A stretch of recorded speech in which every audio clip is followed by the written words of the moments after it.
The development of the ketogenic diet as a medical treatment is rooted in observations made long ago on the impact of fasting on a variety of diseases. The use of fasting as a therapy for epilepsy was recorded around 500 BC. However, it was not until the early 20th century that medical use of the ketogenic diet emerged as a strategy to mimic the biochemical effects of fasting.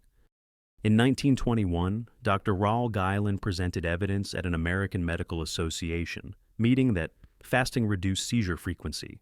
Dr. Guillain also noted improvement in cognition in those who had undergone supervised fasting.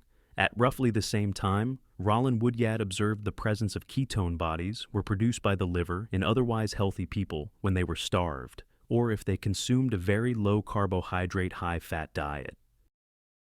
Dr. Roussel Wilder of the Mayo Clinic also proposed that a diet high in fat and very low in carbohydrates would be as effective as fasting in treating epilepsy in the early 1920s. However, even though the ketogenic diet has been proved to be effective in managing epilepsy, it was nearly forgotten and discarded by mid-century in favor of drug therapies.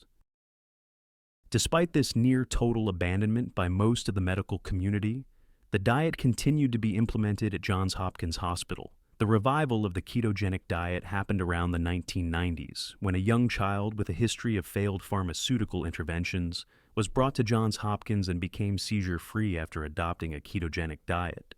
In the case of diabetes, there is evidence that prior to the discovery of insulin in the early 1920s, ketogenic diets were used by medical doctors. For example, a very low-carbohydrate diet was described in the British Medical Journal as early as 1874. At around the same time, in 1875, Arnaldo Cantani in Italy demonstrated a low-carbohydrate, high-fat diet that decreased glucose found in urine in diabetics, a condition called glycosuria. And around 1898, Bernhard Naumann from Germany published his findings about a very low-carbohydrate diet in the treatment of diabetes. In 1913, the Allen diet, developed by Dr. Frederick Allen, a restricted calorie diet that provided mainly fat and protein and very minimum carbohydrates, was also used to treat diabetes mellitus. In 1918, Dr. Newberg and Marsh at University of Michigan Medical School promoted a calorie-restricted, very low-carbohydrate and high-fat diet for what was then termed juvenile diabetes. However, the value in maintaining a very low-carbohydrate ketogenic diet as treatment for diabetes was soon overshadowed by the discovery of insulin in 1923. It is also important to mention Dr.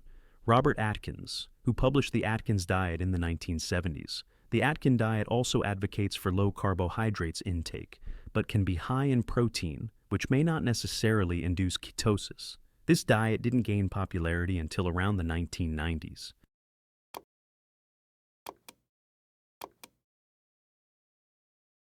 Today, the ketogenic diet is a common and popular diet.